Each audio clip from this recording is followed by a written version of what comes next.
Tadi ada konsep yang diungkap sebagai novelty-nya, mungkin bisa digambarkan apa kelebihannya ceramah. Tentu saja ada dibanding FGD, dan apa kelebihannya FGD dibanding ceramah. Kenapa sampai Promovendus tertarik untuk membandingkan?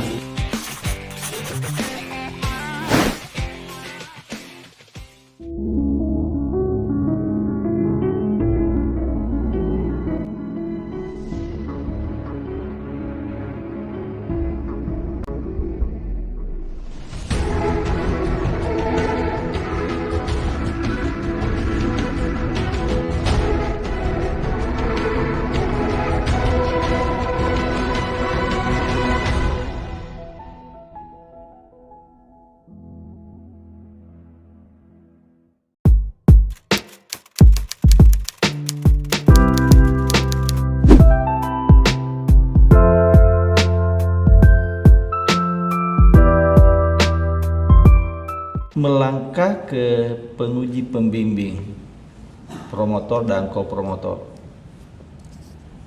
Mulai dari penguji kopromotor, beliau adalah dosen di Fakultas Teknik Universitas Negeri Makassar, yang saat ini beliau diamanati sebagai wakil dekan bidang umum dan keuangan, kalau tidak salah, baru-baru saja dilantik bulan yang lalu.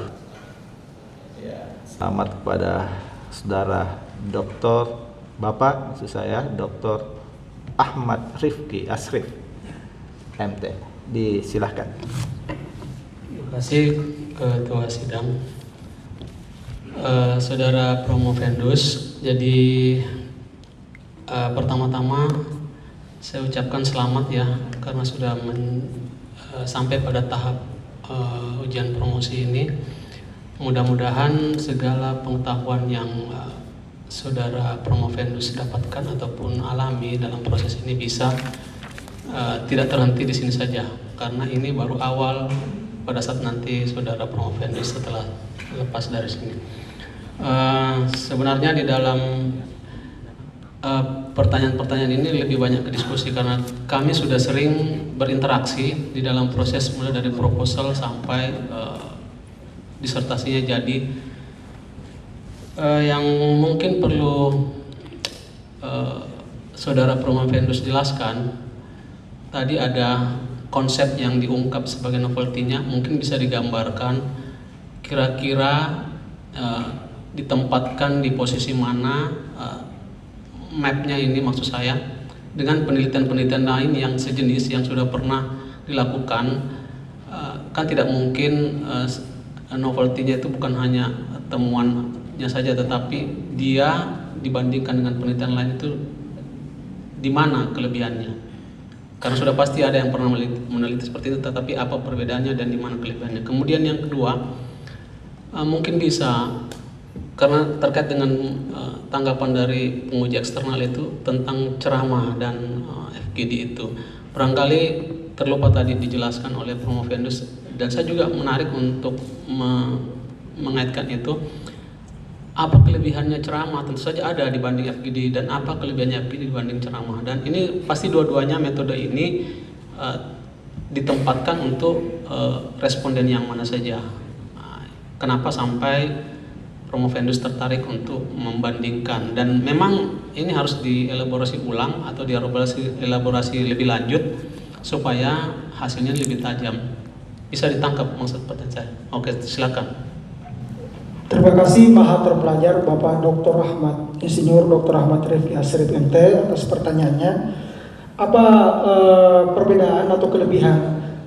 Perbedaannya tentu saya mencoba membangun konsep yang namanya multiple reciprocal komunikasi. Jadi saya berusaha membangun adanya pencegahan narkoba itu haruslah komunikasi timbal balik. Jadi tidak boleh satu arah. Misalnya hanya guru saja yang mengetahui, tetapi tanpa ada timbal balik. Apa sebenarnya keinginan siswa, apa sebenarnya keinginan anak ini, sehingga dia tidak terjerumus dari peredaran narkoba. Dengan adanya komunikasi timbal balik ini antara guru, teman sebaya, orang tua, komite sekolah, keamanan, stakeholder, dan kepala sekolah yang saling bersinergi, insya Allah saya yakin pencegahan narkoba ini dapat dikendalikan di tingkat sekolah. Yang kedua, Dari berdasarkan penjelasan saya, beberapa literatur juga yang saya lihat bahwa beberapa penelitian yang menggunakan teknik penyuluhan tapi tidak menjelaskan teknik penyuluhan apa, makanya saya menganggap bahwa metode ceramah dan FGD ini sama-sama efektif di dalam meningkatkan pengetahuan, sikap, dan motivasi siswa.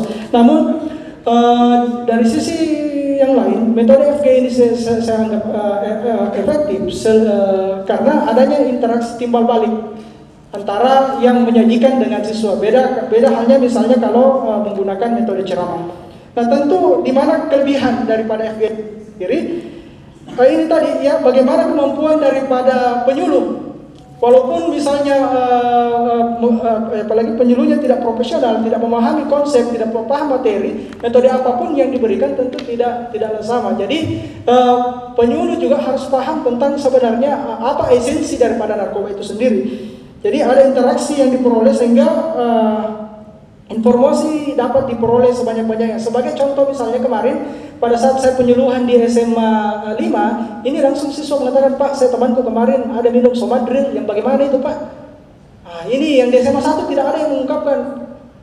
Dia bilang gurunya di sini aman, tapi ternyata ada siswa yang bilang, "Temanku, Pak, itu kemarin ada minum Somadril." Saya bilang, "Jangan coba-coba, memang murah itu, sama juga obat batuk. Kalau obat batuk kau minum langsung 1 botol pasti akan fly." Nah, ini yang tidak dipaham. Makanya FGD ini saya katakan juga efektif di dalam meningkatkan pengetahuan, sikap, dan motivasi. Kelebihan selanjutnya tentu siswa lebih aktif di dalam mengungkapkan pendapat. Selanjutnya ada terjadi komunikasi timbal balik. Itu FGD. Kalau misalnya metode ceramah ini tadi, metode ceramah hanya menyampaikan materi, jumlah siswanya itu lebih banyak, jadi terkadang siswa itu kurang fokus daripada apa yang kita sampaikan. Demikian. Oke, terima kasih. Mudah-mudahan penjelasan daripada saudara Promovendus ini, terutama posisi penelitiannya, itu bisa mencerahkan para audiens bahwa memang yang saudara Promovendus teliti ini memang punya manfaat dan penting untuk diteliti. Demikian, saya kira cukup sekian dari saya. Selamat buat Promovendus. Terima kasih. Assalamualaikum warahmatullahi wabarakatuh. Ya, promotor telah melaksanakan tugasnya sebagai penguji, yaitu terima kasih kepada Bapak Dr. Ahmad Rifki Asrip, MT.